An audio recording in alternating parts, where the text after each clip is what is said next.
Hey there, welcome to another episode of Behind the Image. I have my... I'm gonna try that again. And that's gonna be in it. For sure, I know. that's going in for sure. Oh gosh. Hey there, welcome to another episode of Behind the Image. I have my trusty pin here. I'm going to be first showing you behind the scenes clips of photographing a real family shoot. So what I'm gonna do is I'm gonna break down and kind of mark up some compositional things, technical things, and just the overall pieces and components of this image that you may not have caught on to as you're watching behind the scenes footage of me actually capturing this image.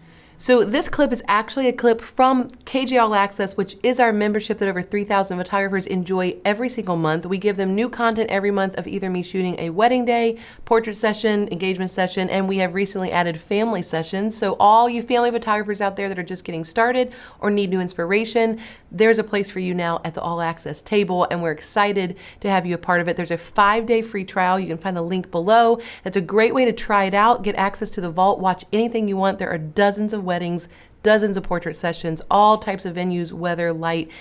Find what you need, see if it's for you, and then join in and join the community there. First, let's just go ahead and dive right into the behind the scenes. Shoot here, if we can get some petals to fall. They're already... Is the tree pink? It's very pink. Maybe we do shoulders. Maybe I'll switch. She's doing so good. And we're almost done. All right, so this is, look at this spot, all right? It kind of looks like nothing, but we're gonna make it something, all right? And the wind is blowing, so I'm sorry, a little bit of the filming camera is shaking because Michael had to be my tree fluffer. If you don't have a tree fluffer with you, this is hard to do, and I get it. You know, that's something, oh, sorry, it's so shaky. Oh, that's from the wind. He might be fixing that now. But basically, I have Michael go to the left-hand side of the tree, shake the tree, and I'm trying to give good instructions. Look at that picture. I'm trying to give good instructions so that they have really good interactions and have a good chance of getting a keeper. I switched to my 85 millimeter. So this is bold of me because I don't have as much versatility anymore. I don't have as much flexibility.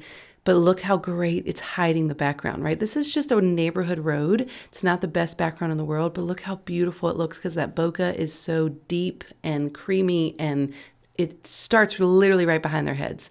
So not the best angle of Michael and I. It's literally just from the ground of our backsides. But, oh good, I'm kind of out of the frame. So Michael did a great job. I'm glad he adjusted that because now you can see everything. He is going to be shaking the tree and I am... trying my best to capture something. Now, I will say this worked out better than I thought, but I'm getting my bearings straight. I'm trying to figure out composition, and this is great, but as soon as Mom looks back to laugh at Farah, I lose her face, so we do make an adjustment in a second where I pull her to the other side.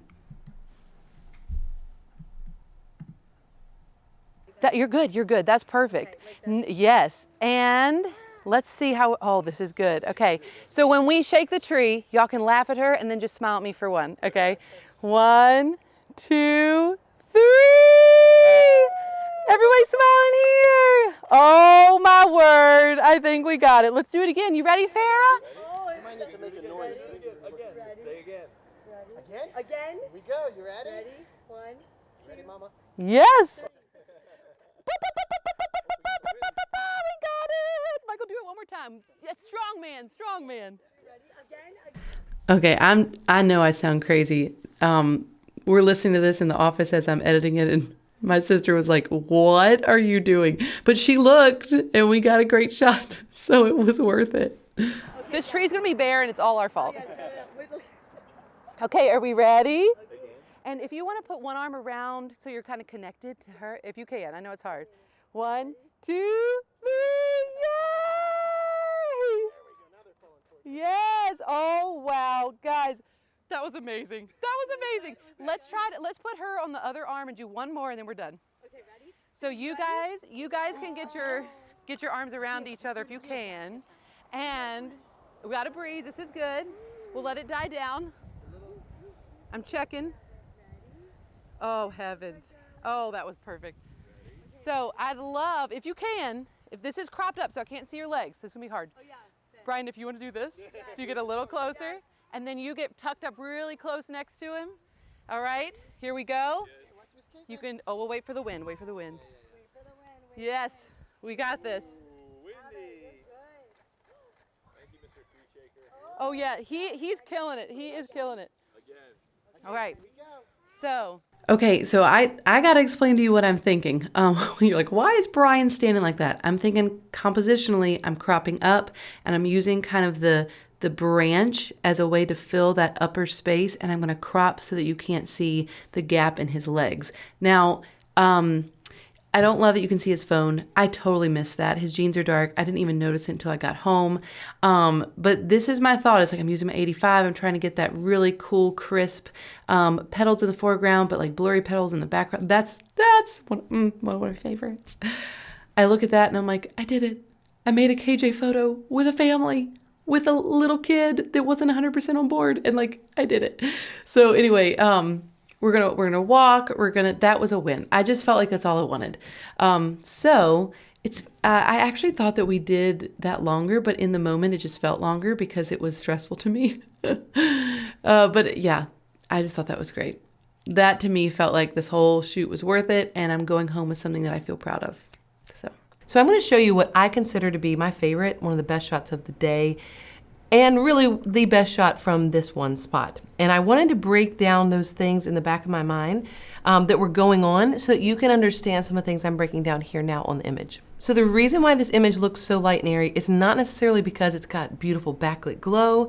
Really, the main reason why it looks so bright is because of the background choice. So even though the petals are amazing, honestly, the biggest impactful thing that I did here was shifting my angle away from the dark trees in the background. Single most important thing I did. The petals were just an added bonus. Now the petals, obviously, I did not do myself. Michael added that feature. It's one of his specialties. He's very strong. He can literally shake a whole tree. This is important because I see some people, and you can't really see it in this image, but I see some people wanting to get shots like this, and they put the couple right in front of the trunk because they think, oh, we got to be close to all the branches. But if you think about what would have happened if they were right in front of the trunk of the tree, you'd have no definition between what's in focus and what's behind them out of focus. The compression wouldn't be there, and there'd be so many branches and twigs, like what you see right here, that you wouldn't be able to actually pick up on the petals. You have to, this is a fascinating concept, but when you're photographing petals, leaves, anything falling from the trees, and I know this is a specific situation.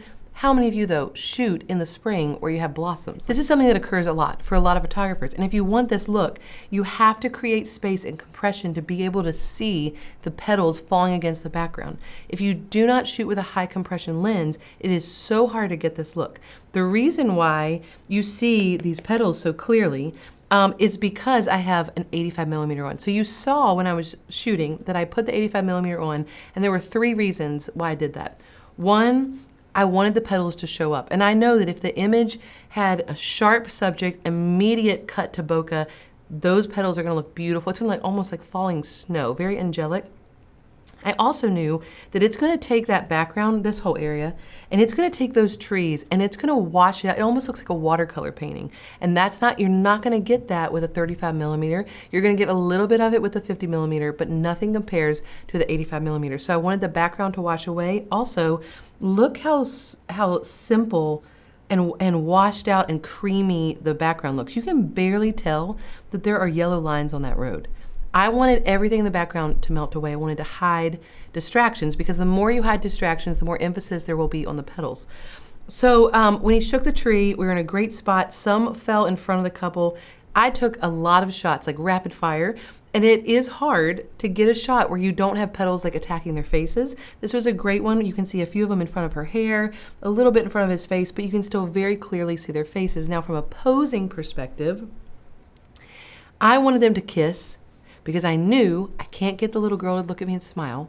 We've tried that for an hour now. And the baby's losing it. So let's make this more of a candid, kissy shot with the family and not try to get everyone to look at the camera.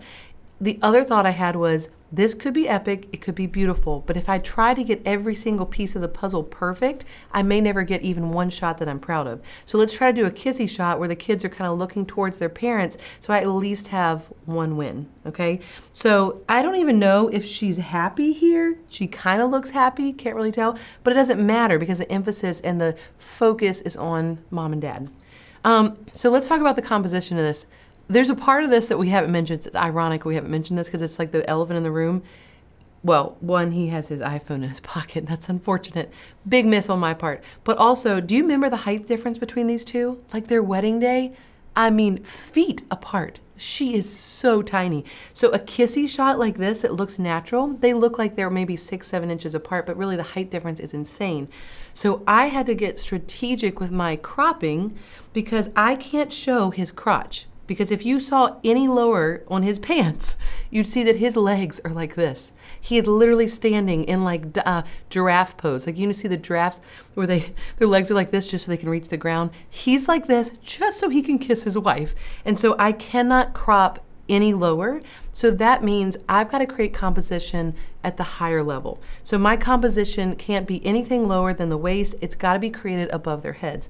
And so I would have loved it. It would have been way more ideal, I think, compositionally, if you could have seen a little bit more of this curve all the way across.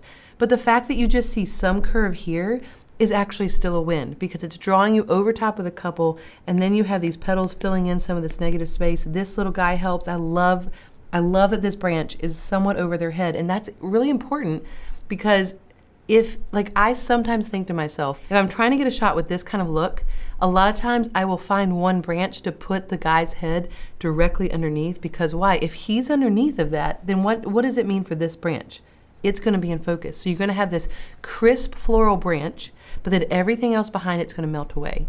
And so that was actually pretty strategic. It looks like it's not. It looks like it's just a simple branch that got in focus, but I actually strategically placed him underneath that branch knowing it's going to photograph in this way. So all of this is really purposeful negative space. And if that wasn't there, let me show you. Let's just play with this a little bit and see what it looks like. So I want you to try to visualize with me for a second. What if I had just cropped like this, right? Still pretty, but the impact is just not there. And when you think about cropping and composition, I always feel like I'm saying this about everything, like your pose has to be natural or else the image could be beautiful light, but it looks weird.